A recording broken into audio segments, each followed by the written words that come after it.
Hello everyone, আসসালামু আলাইকুম and welcome back to my 90 days video series. আজকে হচ্ছে ডে 9। কিরগিজস্তানের স্প্রিং এর শুরুতে প্রায় কয়েকদিন পর পর টানা 2-3 দিন করে বৃষ্টি থাকে। ভারী বৃষ্টি হয় না, জাস্ট গুড়ি গুড়ি পড়তে থাকে আর কি সারাদিন। এই উইকেও প্রায় 3-4 দিন বৃষ্টি আছে, আর এই জন্য সূর্য উঠবে না, ওয়েদার এরকমই থাকবে।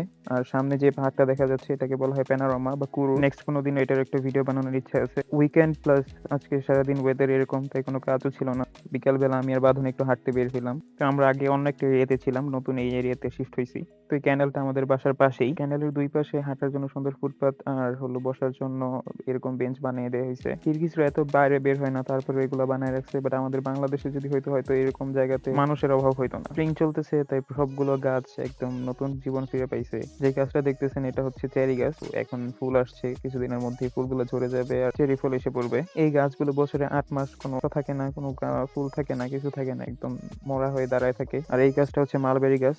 এটাও কিছুদিনের মধ্যে ফুল ঝরে যেয়ে ফল এসে পড়বে। এপ্রিলের এন্ড থেকে শুরু করে নেক্সট 3-4 মাস কিরগিজস্তান একদম ফুল ফল দিয়ে ভরা থাকে, পুরো গ্রিনারি। আর উইন্টারে পুরো অপোজিট সিনারি দেখা যায়, কোনো গাছে একটা পাতাও থাকে না। আমরা হাঁটতে হাঁটতে চলে আসছি একটা স্টেডিয়ামে। এটা আমাদের বাসার একদম পাশেই, হেঁটে 3-4 মিনিট লাগে আসতে। এই স্টেডিয়ামটার নাম কুরমানবেগ স্টেডিয়াম। এই স্টেডিয়ামটা নতুন করে আবার রিবিল্ড করা হয়েছে। অনেকে বলে এটাকে নাকি বার্সা একাডেমি স্পন্সর করে রিবিল্ড করে দিছে। স্টেডিয়ামের পাশে আরেকটা ফুটবল একাডেমি আছে, বার্সা একাডেমির আন্ডারে ওটা। তো ওইখান থেকে প্লেয়াররা এসে এখানে ম্যাচ খেলে। একটু আগে একটা ম্যাচ ছিল, আমরা দেরি করছি আসতে, তাই দেখতে পারি নাই। কিরগিজস্তানে ফুটবলের ক্রেজ অনেক বেশি। এখানে প্রত্যেকটা রোডের মাথায় দেখা যায় একটা করে ফুটবল টার্ফ আছে। আর বড় স্টেডিয়াম এইটা, আর একটা হলো বার্সা একাডেমি স্টেডিয়াম। এটা একটা কমপ্লিট স্টেডিয়াম। এখানে গ্যালারি থেকে শুরু করে ফ্লাড লাইট সবকিছুই আছে। আর স্টেডিয়ামের আশেপাশেও খুব সুন্দর করে সাজানো গোছানো।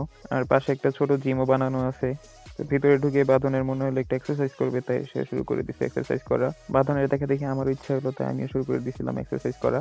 একটু এক্সারসাইজ করে আমরা এখন বের হয়ে যাচ্ছি স্টেডিয়াম থেকে। স্টেডিয়াম দেখা শেষ করে একটু বাজার করে আমরা এখন বাসায় চলে যাচ্ছি। তো আমার আজকের ভিডিও এই পর্যন্তই। I will see in the next one. Bye bye, আল্লাহ হাফেজ।